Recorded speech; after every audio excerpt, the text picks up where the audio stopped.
So all of our cuts that are used for roast beef, whether it be a top round or a bottom round, we insist that it comes in cryovac or vacuum packaged.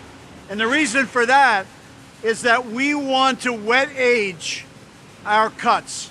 And the wet aging allows the meat to be much tenderer. Our roast beef is seasoned and placed into a package so that we cook them in a sous vide process.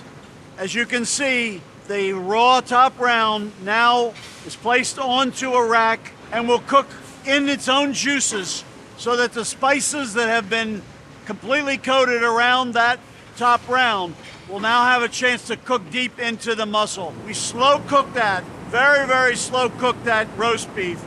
And that's the proprietary part, is the cooking process. It's a very slow step cook process. It allows us to cook our roast beef salmon color, edge to edge, medium rare.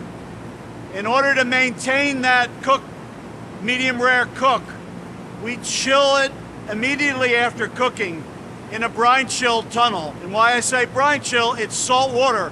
Salt water is colder than fresh water. We can make it colder.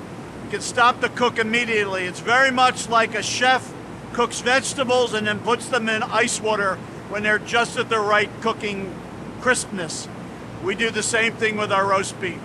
We have the finest roast beef that you can find in any deli case anywhere.